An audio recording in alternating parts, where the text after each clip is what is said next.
మీ మోకాల నొప్పులకు ఎటువంటి సర్జరీ లేకుండా ఎపియాన్ పెయిన్ క్లినిక్ అందిస్తున్న అత్యాధునిక చికిత్స.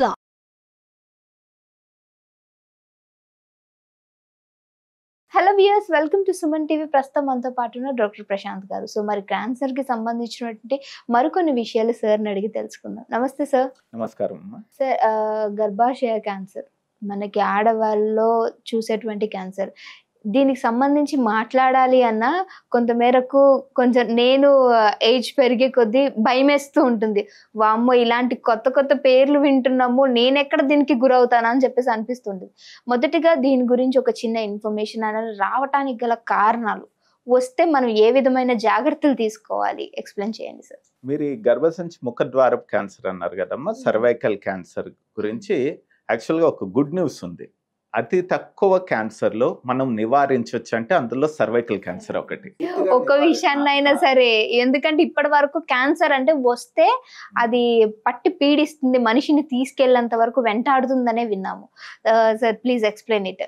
ఈ సర్వైకల్ క్యాన్సర్ ఏంటంటే అతి కొద్ది క్యాన్సర్లు అమ్మా. ఇదేంటంటే మనం నివారించవచ్చు, ముందుగానే కనుగొనొచ్చు, పూర్తిగా నయం కూడా చేయొచ్చు.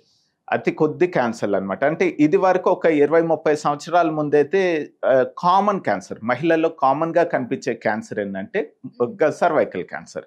ఇప్పుడు ఏంటంటే కామన్ వచ్చి రొమ్ము క్యాన్సర్ అయింది మన భారతదేశంలో.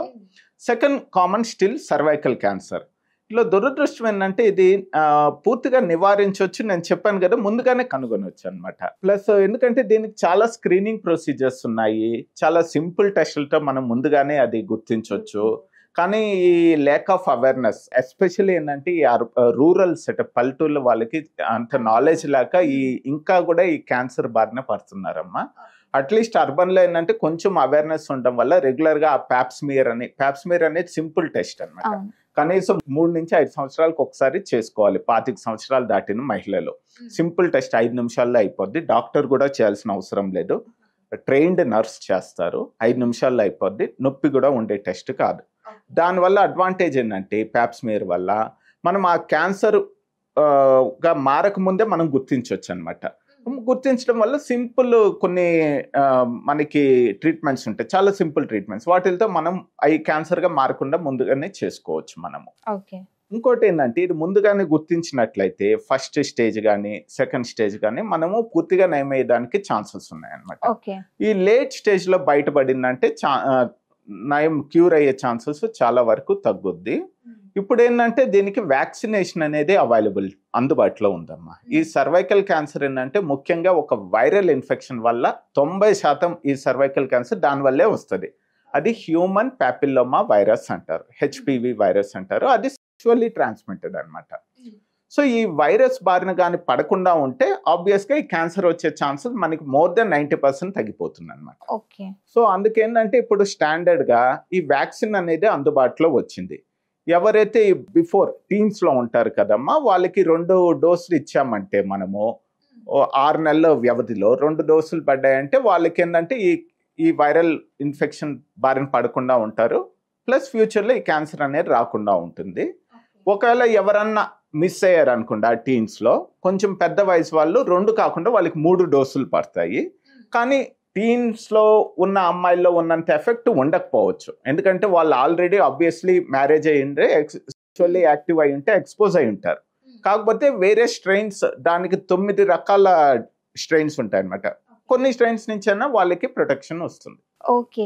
అంటే సార్, నార్మల్గా కరోనా టైంలో మనకి చెప్పారు వ్యాక్సినేషన్ వేసుకోవటం వల్ల దాని నుంచి, ఆ వైరస్ నుంచి బయటపడొచ్చు అని. సో ఇప్పుడు ఈ క్యాన్సర్కి సంబంధించినటువంటి ఈ వైరస్ వల్ల మనకి ఫర్దర్గా ఫ్యూచర్లో ఏమన్నా అంటే ఎలర్జీస్ టైప్ కానీ లేకపోతే ఏమైనా సైడ్ ఎఫెక్ట్స్ కానీ ఇలాంటివి వచ్చే అవకాశాలు ఉన్నాయంటారు? చాలా తక్కువ అండి, ఎందుకంటే సంవత్సరాల పాటు మనకి స్టడీస్ ఉన్నాయి.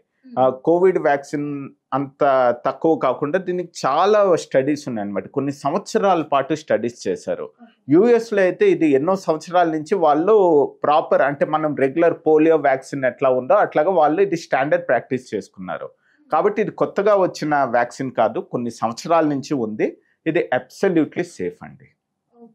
ఆల్మోస్ట్ ఏం సైడ్ ఎఫెక్ట్స్ లేవు. Okay sir. సో మరి దీనికి సంబంధించి సార్, మరి మీరు అన్నారు first stage, second, third stage అని.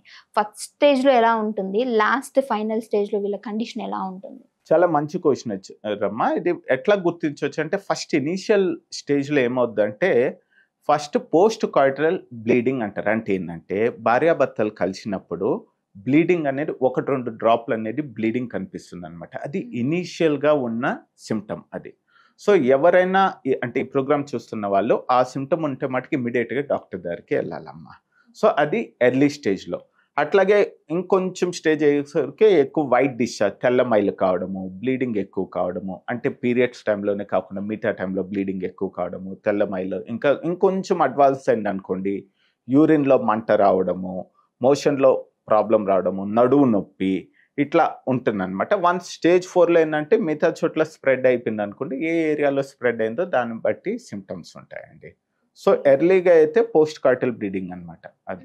సో ఇట్లా ఎవరిలో అన్నా చాలా కాలం పాటు తెల్ల మైల్ అవుతున్నా, బ్లీడింగ్ ఎక్కువగా కనిపిస్తున్నా కూడా వాళ్ళు ఇమీడియట్గా డాక్టర్ని సంప్రదించాలి. ఓకే సార్, మీరు అన్న వైట్ డిశ్చార్జ్ గురించి మాట్లాడుకున్నాము. రెండు అంటే బ్లీడింగ్ ప్లస్ వైట్ డిశ్చార్జ్ ఇవి సిమిలర్గా అవుతూ ఉంటాయా, లేకపోతే ఓన్లీ వైట్ డిశ్చార్జ్ అయినా కానీ వీళ్ళు ఈ క్యాన్సర్ బారిన పడ్డారు అనుకోవచ్చా? లేదమ్మా, ఒక్కోసారి ఓన్లీ వైట్ డిశ్చార్జ్ ఉండొచ్చు, ఒక్కోసారి రెండు కలిపి కూడా రావచ్చు. ఓకే సార్, కొంతమందికి ఏంటంటే మనకి నెలసరి ఉంటుంది.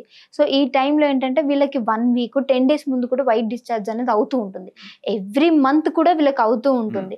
సో ఇలాంటి వారిలో ఇదొక టెన్షన్. ఇప్పుడు అంటే నేను కూడా ఈ క్యాన్సర్ బారిన పడ్డానంటారా అనే ఒక అపోహ ఉంటుంది. మరి ఇది అపోహ అనుకోవాలా, నిజమేనా, లేకపోతే వీళ్ళు ఏమైనా టెస్ట్ చేయించుకోవాలి అంటారా? దీనికే అమ్మా, ఎందుకంటే ప్యాప్స్మియర్ అనేది అందుకే మనం అడ్వైస్ చేసేది 3 సంవత్సరాలకు ఒకసారి అట్లీస్ట్ ఈ టెస్ట్ చేసుకోవాలి. ఏ కాకుండా క్రానిక్ వైట్ డిశ్చార్జ్ అనేది కామన్, మోస్ట్ కామన్ వచ్చి ఇన్ఫెక్షన్ అనమాట. అది చాలా కామన్, ఆల్మోస్ట్ మ్యాక్సిమం మెజారిటీ వాళ్ళ మహిళల్లో ఉంటుంది వైట్ డిశ్చార్జ్ అనేది. అది ఒక్కోసారి నార్మల్ కూడా అయి ఉండొచ్చు, ఒక్కోసారి కొంచెం ఇన్ఫెక్షన్ వల్ల అయి ఉండొచ్చు, అదే నార్మల్గా కనిపించేది అనమాట. అదే కాకుండా చాలా కాలం పాటు వైట్ డిశ్చార్జ్, వైట్ కాకుండా కొంచెం ఫౌల్ స్మెల్లింగ్ డిశ్చార్జ్ అట్లా ఉంటే మటుకు అది ఆబ్వియస్లీ ఇన్ఫెక్షన్ అయిండొచ్చు, ఇదండి. నేను చెప్పదలుచుకుంది ఏంటంటే ఇమీడియట్గా డాక్టర్ దగ్గరికి వెళ్ళి పరీక్ష చేసుకోవాలన్నమాట, గైనకాలజిస్ట్ దగ్గరికి వెళ్ళి. ఓకే సార్, ఇది కూడా కొన్ని ఇయర్స్ నుంచి మనకి ఫామ్ అవుతుంది అనుకోవచ్చా? అవునమ్మా, సంవత్సరాలు పడుతుంది. సడన్గా ఇదేమి 1 నెల 2 నెలల్లో కాదు. అదే నేను చెప్పాను కదా, ఈ ప్యాప్స్మియర్ వల్ల అడ్వాంటేజ్ ఏంటంటే ఆ కొన్ని సంవత్సరాలు పడుతుంది కదా, ఆ క్యాన్సర్ నార్మల్ కణానికి క్యాన్సర్ కణానికి మధ్యలో ఒక దశ ఉంటుంది అనమాట. ఆ దశలో మనం బయటపడ్డామంటే ముందు అది క్యాన్సర్ కాకముందే మనం సింపుల్ కొన్ని ట్రీట్మెంట్లు ఉంటాయి, క్రయోథెరపీ అని అట్లాగా, దాంతో మనము నయం చేసుకోవచ్చు. ఓకే సార్, చాలా చక్కటి ఇన్ఫర్మేషన్ అందించారు. Thank you sir. Thank you.